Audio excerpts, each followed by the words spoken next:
Hello students, in my previous two video lectures based upon the structure of atom, I have already explained you about the series of experiments which led to the conclusion that atom is no longer indivisible in nature, rather atom contains some subatomic particles which are positively and negatively charged species. The negatively charged species were named as electrons and the positively charged species were later on named as proton by Rutherford. Students, in today's video session, we are going to discuss about the first two atomic models which were proposed after the discovery of electrons and protons.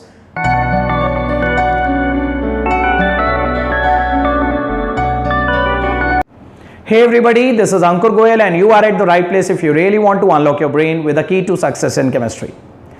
Students, before the discovery of electrons and protons, the atom was considered to be indivisible in the smallest fundamental particle.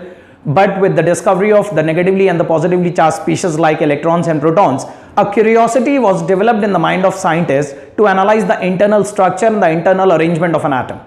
जब तक हमें ये मालूम ही नहीं था कि atom के अंदर भी कुछ इलेक्ट्रॉन और प्रोटॉन जैसे सब एटॉमिक पार्टिकल्स होते हैं, तब तक तो एटम का स्ट्रक्चर पता लगाना ही रेलेवेंट था. लेकिन जब पहली बार ये पता चला कि एटम सबसे छोटा पार्टिकल नहीं होता, एटम के अंदर भी उससे छोटे सब atomic particles like electrons and protons present होते हैं, तो इट इज क्वाइट ऑब्वियस कि एक क्यूरियोसिटी साइंटिस्ट के माइंड में डेवलप हुई ये पता लगाने की कि एटम का स्ट्रक्चर अंदर से कैसा होता है और एटम के अंदर ये सब एटॉमिक पार्टिकल्स कहां पे अरेंज्ड होते हैं और किस टाइप का बिहेवियर एग्जिबिट करते हैं.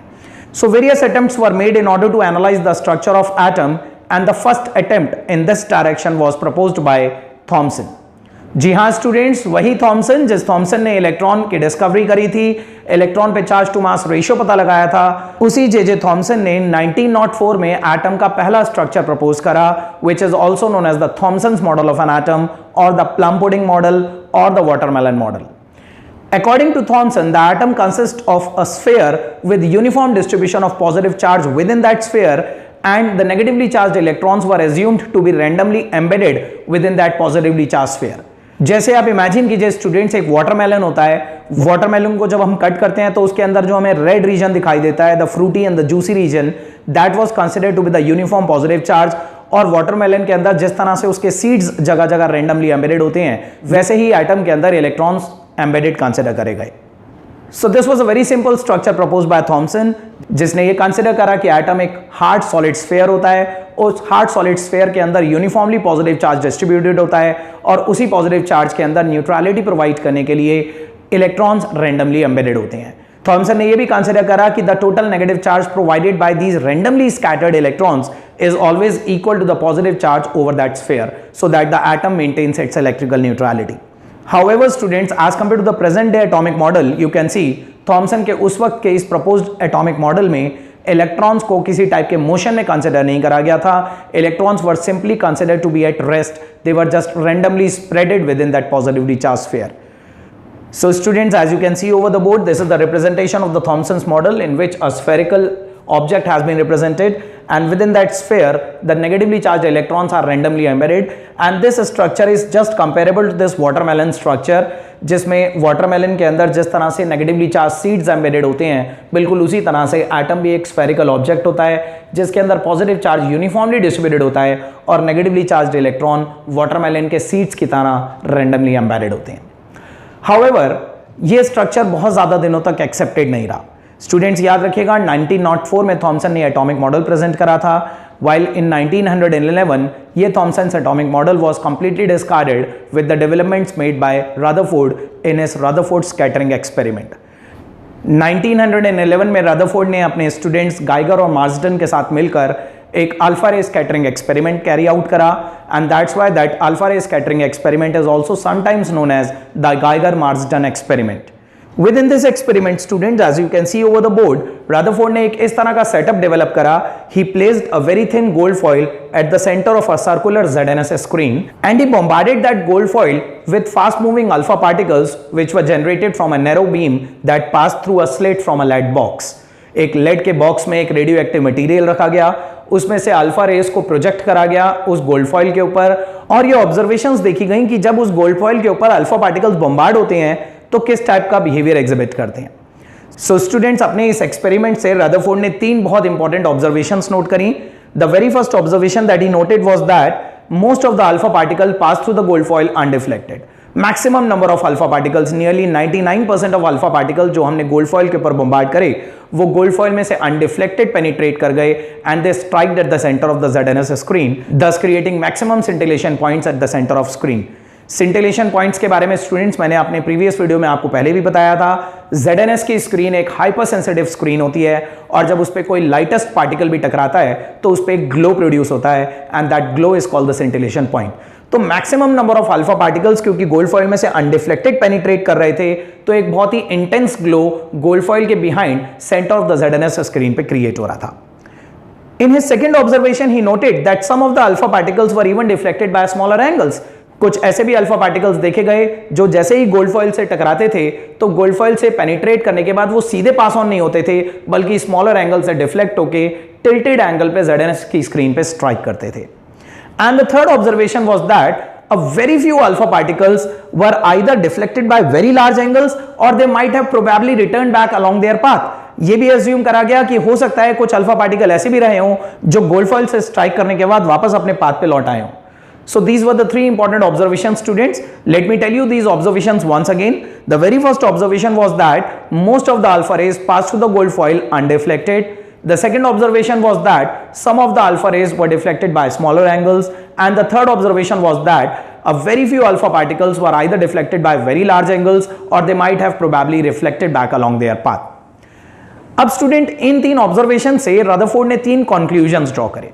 सबसे पहला कंक्लूजन जो उसने अपनी पहली ऑब्जर्वेशन से ड्रॉ करा वो ये कि most of the space within an atom is empty. Students we know कि every matter is made up of atoms, तो ऑब्वियस सी बात है कि गोल्ड भी एटम की क्लोज पैकिंग से बना होगा just like this, and within this close packing of atoms you can see कि अगर most of the alpha rays इस गोल्ड फॉइल के एटम की पैकिंग में से अनडिफ्लेक्टेड पास ऑन हो रही हैं तो ये क्लियरली इंडिकेट करता है कि अल्फा रे के पाथ में कोई हिंड्रेंस, कोई ऑब्स्टेकल नहीं आ रहा एंड दैट्स व्हाई वो अनडिफ्लेक्टेड गोल्ड फॉइल में से पास कर पा रही हैं। तो पहला कंक्लूजन जो रदरफोर्ड ने अपने पहले ऑब्जर्वेशन से निकाला वो ये कि most of the space within an atom is empty. अब सेकंड कंक्लूजन सुनिए ध्यान से स्टूडेंट्स, क्योंकि रदरफोर्ड ने ये भी देखा कि some of the alpha rays were deflected by smaller angles, तो इससे ये पता चला कि एटम के अंदर सेंटर में कुछ पॉजिटिव स्पीशीज जरूर प्रेजेंट होगी because it was already known to Rutherford that alpha particles are themselves very heavy and they possess a positive charge. अब अगर अल्फा पार्टिकल्स जैसे हेवी और पॉजिटिवली चार्ज पार्टिकल्स एटम के अंदर से पास होने पे एक स्मॉल एंगल डिफ्लेक्शन एग्जिबिट कर रहे हैं तो ये तभी हो सकता है जब वो पॉजिटिव अल्फा पार्टिकल्स किसी पॉजिटिव के नियर बाय से पास ऑन हुए हों।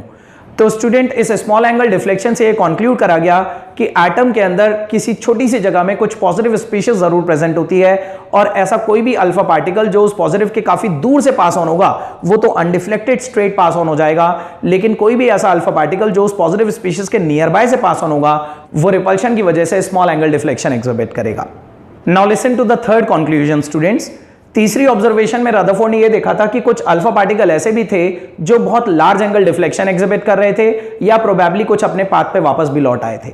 अब अल्फा पार्टिकल जैसे हैवी पार्टिकल्स अगर लार्ज एंगल डिफ्लेक्शन एग्जिबिट कर रहे हैं या वो वापस अपने पाथ पे लौट आए हैं तो इससे क्लियरली इंडिकेट होता है कि उन्होंने प्रोबेबली किसी बहुत ही हैवी ऑब्जेक्ट से हेड ऑन कोलिजन करा होगा और उस हेड ऑन कोलिजन की वजह से या तो वो लार्ज एंगल से रिफ्लेक्ट हो गए होंगे या वापस अपने पाथ पे लौट आए होंगे। तो collectively from the second and the third point Rutherford ने यह कंक्लूड करा कि एटम के अंदर बेशक ज्यादातर स्पेस एम्प्टी है लेकिन एटम के सेंटर में कुछ हैवी और पॉजिटिव ऑब्जेक्ट जरूर प्रेजेंट है और कोई भी ऐसा अल्फा पार्टिकल जो उस पॉजिटिव ऑब्जेक्ट के नियर बाय से पास ऑन होगा वो तो स्मॉल एंगल डिफ्लेक्शन एग्जिबिट करेगा, लेकिन अगर कोई अल्फा पार्टिकल उस हैवी ऑब्जेक्ट से टकरा ही जाता है तो वो लार्ज एंगल डिफ्लेक्शन एग्जिबिट करेगा या वो वापस अपने पाथ पे लौट आएगा। So these were the three important conclusions. So once again students, just go through these three conclusions from the slide in front of you. The very first conclusion was that since most of the alpha particles pass through the foil undeflected, it indicates that most of the space in an atom is empty.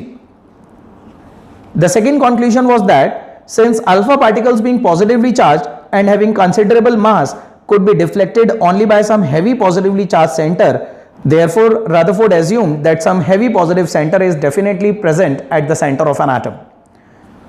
And the third conclusion was that the alpha particles which make the head-on collision with the heavy positive center are deflected through large angles. And since the number of such large angle deflections were very less, so it clearly indicated that this heavy positive species might be very smaller in size. So students, you have to learn these three conclusions. These three conclusions and the observations of Rutherford experiment are very important from the examination point of view. And finally अपने experiment की इन तीन observations और उनसे draw करे गए इन तीन conclusions के basis पे Rutherford ने अपने atomic model के कुछ postulates present करे. And those final postulates of the Rutherford's model are again displayed over the board. You just listen to them very carefully. The very first postulate of the Rutherford's model of an atom was that most of the mass and all the positive charge of an atom is concentrated in a very small region called nucleus, and the size of nucleus is extremely small as compared to the size of whole atom. The second postulate says that the magnitude of the charge on the nucleus is different for the atoms of different elements. यानी कि अलग अलग elements के जो atoms होंगे उनके nucleus पे अलग अलग मैग्नीट्यूड ऑफ पॉजिटिव चार्ज होगा. The third postulate says that the nucleus is surrounded by the negatively charged electrons which are revolving around it at very high speed in circular path. The total negative charge on the electron is equal to the total positive charge on the nucleus so that the atom remains electrically neutral. So students, जैसा कि आपने third point में देखा, third point में रादरफोर्ड ने एक arbitrarily assumption ले लिया. रादरफोर्ड को ये तो ऑब्जर्वेशन से क्लियरली पता चला था कि एटम में ज़्यादातर स्पेस खाली है और उस खाली स्पेस में सेंटर में कुछ हैवी और पॉजिटिवली चार्ज स्पीशीज प्रेजेंट है. लेकिन एक पोस्टुलेट जो रादरफोर्ड ने आर्बिट्रली अपने मन से अज्यूम कर लिया वो ये कि he considered that the negatively charged electrons are revolving around the nucleus at very high speed in circular path. And mind it student, later on रादरफोर्ड के इसी assumed postulate की वजह से रादरफोर्ड का atomic model भी discard हो गया. The main contradiction to the Rutherford's model was raised by the Maxwell's electromagnetic theory of radiation. Student Maxwell ने अपनी इलेक्ट्रोमैग्नेटिक थ्योरी ऑफ रेडिएशन में ये मेंशन करा था कि जब भी कोई चार्ज पार्टिकल एक्सेलरेशन में होता है तो वो कॉन्टिन्यूसली एनर्जी रिलीज करता रहता है. रेडिएंट एनर्जी कॉन्टिन्यूसली रिलीज होती है किसी भी ऐसे पार्टिकल में से whenever a charge particle is in motion. अब रादरफोर्ड का ये मानना था कि इलेक्ट्रॉन भी एक चार्ज पार्टिकल है और वो न्यूक्लियस के अराउंड सर्कुलर पाथ में रिवॉल्व करता रहता है. तो as per the Maxwell's theory अगर इलेक्ट्रॉन सर्कुलर पाथ में मूव कर रहा है तो electron continuously in a state of acceleration होगा, और अगर इलेक्ट्रॉन जैसा negatively charge particle continuously in a state of acceleration होगा तो डेफिनेटली वो कॉन्टिन्यूसली एनर्जी रिलीज करता रहेगा. और अगर ऐसा हुआ तो इलेक्ट्रॉन की एनर्जी रिवॉल्व होते होते कम होती चली जाएगी, और अगर इलेक्ट्रॉन की एनर्जी कम होती चली गई तो न्यूक्लियस के अट्रैक्टिव इन्फ्लुएंस में वो इलेक्ट्रॉन स्पाइरल पाथ फॉलो करता हुआ ultimately with in a fraction of second nucleus पे लैंड कर जाना चाहिए, और अगर ऐसा हुआ तो एटम को कोलैप्स हो जाना चाहिए. But the fact is that students we all know कि atom is a stable species. कोई भी मैटर जो हमारे आसपास एग्जिस्ट करता है वो एटम से ही बना होता है और उसके एटम्स अपने आप ही स्पॉन्टेनियसली कोलैप्स नहीं होते. तो basically the main failure of Rutherford's model was that he was unable to justify the stability of atom. वो ये जस्टिफाई नहीं कर पाया कि अगर नेगेटिवली चार्ज्ड इलेक्ट्रॉन रिवॉल्व कर रहे हैं न्यूक्लियस के अराउंड और वो कॉन्टिन्यूसली एनर्जी रिलीज भी कर रहे होंगे as per the Maxwell's theory, तो फिर एटम कोलैप्स क्यों नहीं हो रहा. So students, later on after the downfall of Rutherford's model जो अगला एटॉमिक मॉडल आया that was proposed by Bohr. Bohr के उस एटॉमिक मॉडल के बारे में we will be discussing in our next video session.